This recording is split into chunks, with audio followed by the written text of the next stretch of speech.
Rajkot મનપાનું general board મળ્યું હતું, જેની શરૂઆત પહેલગામમાં થયેલા આતંકી હુમલાના મૃતકોને 2 મિનિટનું મૌન પાળી શ્રદ્ધાંજલિ અર્પણ કરીને કરવામાં આવી। આ બેઠકમાં 11 નગરસેવકો ગેરહાજર રહ્યા હતા। જનરલ બોર્ડમાં ટીઆરપી ગેમઝોન અગ્નિકાંડનો મુદ્દો છવાયો હતો। કોંગ્રેસના નગરસેવકો પીડિતોને ન્યાય મળે તે માટે પોસ્ટર લઈને પહોંચ્યા હતા।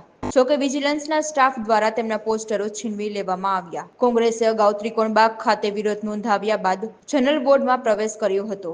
ચાલુ બોર્ડમાં વિપક્ષે મેયરને ટીઆરપી ગેમઝોન અગ્નિકાંડ મુદ્દે રજૂઆત કરતા ભારે હોબાળો થયો હતો। આ મુદ્દે શાસક પક્ષ અને વિપક્ષ આમને સામને આવી ગયા હતા, જેના કારણે વાતાવરણ તંગ બન્યું હતું। ટીઆરપી ગેમ ઝોનને આજ 20/5 વર્ષ પૂર્ણ થાય। રાજકોટના કોર્પોરેશનના કમિશનરની ઉપર કાર્યવાહી કરવા માટે માનનીય મેયર સાહેબને મેં લેખિતમાં પત્ર બોર્ડમાં રજૂ કરતો હતો, એમને લીધો નથી। હા પાડી નથી, ના પાડી નથી, કારણ કે બોર્ડની ગરિમા એક શબ્દ એમને આવડી ગયો છે, એટલે આવું બોલે છે। હકીકતમાં કોઈ પણ સભ્યનો ગમે તે પ્રશ્ન હોય એ જવાબ લઈ દેવો રાજકોટ જે તે બોર્ડના અધ્યક્ષની જવાબદારી છે, અને પ્રશ્ન પૂછવાની અમારી અધિકાર છે। એ અધિકારની રૂએ અમે પ્રશ્ન પૂછવા હતા। રાજકોટના મેયર બોર્ડ પૂરું કર્યા હતા સીધા પાછલા દરવાજેથી નીકળી ગયા છે, એ વ્યાજબી નથી। અમારા પ્રશ્નોના જવાબ આપવા જોઈએ। બીજા નંબરમાં જુદી જુદી 8 દરખાસ્તો ટીપી શાખાની મૂકી છે। કોઈ પ્રારંભિક છે, કોઈ પેન્ડિંગ છે, કોઈ વિસ્તારવા સૂચિત છે, કોઈ એના જગ્યાએ નગર યોજના હેતુફેર છે, અને કોઈ ફાઇનલ છે। આવી જુદી જુદી ટીપી સ્કીમો હોય એની ચર્ચા જાહેરમાં થવી જોઈએ, જેના હિસાબે રાજકોટની પ્રજાને ખબર પડે કે રાજકોટનું આ સંકલન થાય। આજની જનરલ બોર્ડમાં તમારી માંગ શું હતી? મારી માંગ એ રાજકોટ મહાનગરપાલિકાના કમિશનર ઉપર ફરિયાદ થાય કરતો હતો મેયરશ્રીને કે ભાઈ કમિશનરે આ શા માટે ટીઆરપી ગેમ ઝોનના પદાધિકારીઓને અંદર સંડોવ્યા નથી? શું એક જ અધિકારી અંદર સમાયેલ છે? જેટલા અધિકારીઓ જેટલા પદાધિકારીઓ 262ની નોટિસ મિસ્ટર સાગઠિયાએ આપેલી છે, 260 મુજબ એને પાડવું જોઈએ, તો કોના હુકમથી અટકી ગયું છે? તો આ હુકમ જે અટકી ગયો છે એ હવે કોના કહેવાથી જો એ હુકમ થયો હોત તો આ 27 લોકો વસરામભાઈ ક્યાં પદાધિકારીઓમાં સંડોયેલા તમારા મતે? આ ટીપી સ્કીમો જે છે એમાં રાજકોટ મહાનગરપાલિકાના ભાજપના શાસકો એની ગોઠવણ કરતા હોય જમીનોની, એમાં કોની જમીન છે, કયા જગ્યાએ મૂકવી, કોનું ક્યાં થાય, એમાં સારા નાના લોકોને બિચારા નુકસાન થતું હોય છે। જે મોટા બિલ્ડરો હોય એની સાથેની ભ્રષ્ટાચાર કરી પૈસા લઈ અને એની જમીનો ફેરફાર આ બધું હું અત્યારે રાજકોટના મેયરશ્રી પાસે જાઉં છું। આપવા પદાધિકારીઓ ભાજપના શાસકો નામ વ્યક્તિગત નામ હોય, ભાજપના પાર્ટીના આદેશ મુજબ કરી રહ્યા છે। એના કોર્પોરેટ હોય, એનો સ્ટેન્ડિંગ ચેરમેન હોય, મેયર હોય, જે અંદર આવતા હોય બધા શાસકો દરેક।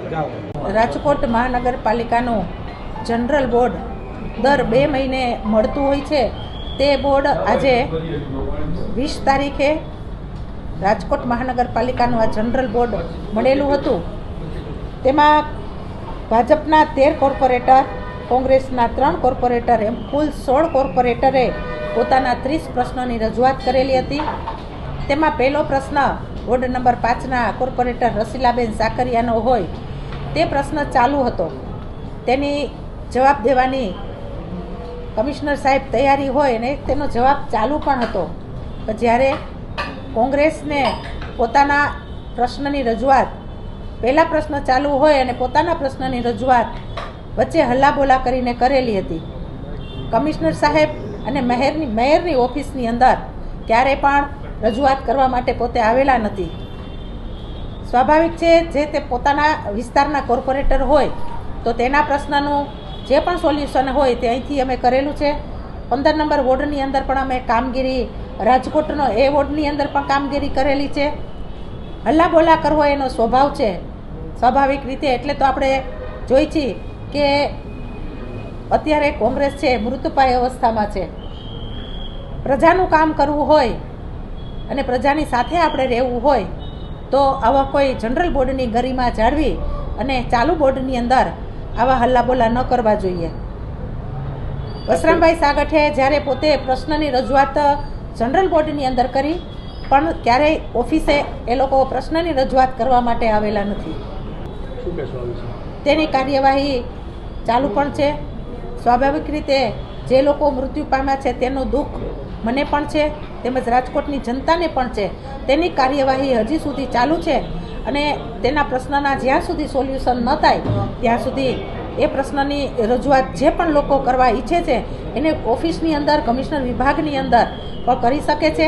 પણ જ્યારે વસરામભાઈ પોતાનો પ્રશ્ન લઈ ક્યારે પણ મેયર ઓફિસમાં આવેલા નથી. સ્વાભાવિક રીતે મેયર ઓફિસની અંદર ક્યારેય પણ પોતાની રજૂઆત કરવા માટે પણ આવેલા નથી. પણ જનરલ બોર્ડનો પહેલો પ્રશ્ન ચાલુ હોય એ પ્રશ્નનો જવાબ કમિશનર સાહેબ આપતા હતા ત્યારે સ્વાભાવિક રીતે બોર્ડની ગરિમા જાળવવી એ પણ આપણી ફરજ છે. એટલા માટે થઈને મેયર ઓફિસની અંદર આપ પ્રશ્ન આપો, તમારી રજૂઆત ચોક્કસપણે અમે સાંભળશું.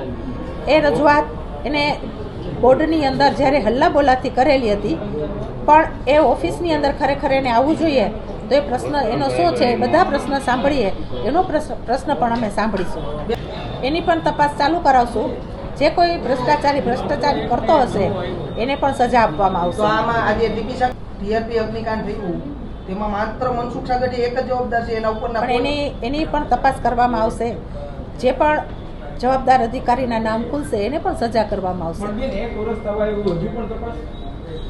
તપાસની પ્રક્રિયા લાંબી હોય, સજા પણ અત્યારે એને ભોગવે છે, પણ જેના નામ ખુલશે એ લોકોને પણ જે સજા થશે એ સજા આપવા માટે અમે પણ તૈયાર છીએ.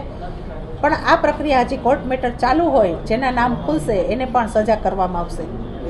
એટલે મેં એવો સવાલ પૂછેલો છે આ વખતના જનરલ બોર્ડમાં કે સૌપ્રથમ તો ફાયર એનઓસી અંગેની પ્રજાને પારાવાર મુશ્કેલી પડી રહી છે, તો એના સંપૂર્ણ નિયમો આપો. અને બીજો પ્રશ્ન મેં એવો પૂછ્યો છે કે જ્યાં 20 લાખથી વધારે છેલ્લા 3 વર્ષમાં ટેન્ડરો નહીં, જ્યારે ટેકનિકલ પ્રાઇસ બીડ અને ટેકનિકલ બીડ ખુલી ગયા હોય અને 20 લાખથી વધારેના જે ટેન્ડર મંજૂર થયા હોય એની ટોટલ ડિટેલિંગ આપો. આ 2 પ્રશ્નો મેં લેખિતમાં પૂછેલા છે અને હું આશા રાખું છું કે એનો લેખિતમાં મને જવાબ મળી જશે. ગયા જનરલ બોર્ડમાં જે મેં પ્રશ્નો પૂછ્યા હતા એના જવાબો મને લેખિતમાં મળેલા છે, પરંતુ અમુક વિભાગોના જવાબો અસ્પષ્ટ હતા, એટલે મેં ફરીથી વધારે સ્પષ્ટતા સાથે સવાલોના જવાબો માગ્યા છે. ટીપી શાખાનો પ્રશ્ન આ જનરલ બોર્ડમાં કોઈ પૂછેલો નથી. ટીપી શાખાની મેં માહિતી માંગેલી હતી કે ટીપી શાખામાં છેલ્લા 1 વર્ષમાં કુલ કેટલા રેસિડેન્શિયલ અને કોમર્શિયલ પ્લાન મંજૂર કરવામાં આવ્યા છે અને કેટલા નામંજૂર કરવામાં આવ્યા છે અને કેટલી અરજીઓ પેન્ડિંગ છે. આ 20 લાખ ઉપરના ટેન્ડર કરવામાં આવ્યા છે કે નથી કરવામાં આવ્યા? હકીકતમાં શું છે, કાંઈ શંકા છે તમને? 20 લાખ ઉપરના તો લગભગ ટેન્ડરો 20 લાખ ઉપરના હોય જ છે, તો જ સ્ટેન્ડિંગ કમિટીમાં આવતા હોય છે, કારણ કે 10 લાખ સુધીના પાવર તો મ્યુનિસિપલ કમિશનરશ્રીને આપેલા છે. અને હવે છેલ્લા બજેટમાં તો કોઈ વિસ્તાર સિટીમાં કંઈ ઉપયોગી કામ હોય તો ડેપ્યુટી કમિશનરને પણ 15 લાખ એનો પાવર વધારી અને સત્તા આપવામાં આવેલી છે. શંકા કે સાચા ખોટાનો વિષય પછી છે, પરંતુ સ્ટેન્ડિંગના સભ્ય તરીકે સંપૂર્ણ માહિતી જ્યારે આપણી પાસે હોય તો એ વધારે એમાં ઊંડાણપૂર્વક અભ્યાસ કરી શકાય, માટે અભ્યાસ અર્થે મેં આ પ્રશ્નો પૂછેલા. એટલે ટેન્ડર જ્યાં સુધી બહાર ન પડે ત્યાં સુધી સ્ટેન્ડિંગ કમિટી સમક્ષ આવે નહીં. એટલે તમે જે વાત કહો છો એ હજી સ્ટેન્ડિંગ કમિટી સમક્ષ આવી નથી, એટલે મારા અભ્યાસમાં પણ ન આવી હોય સ્વાભાવિક છે. તપાસ કરાવો તો ચેરમેનની સત્તા છે, મેયરની સત્તા છે.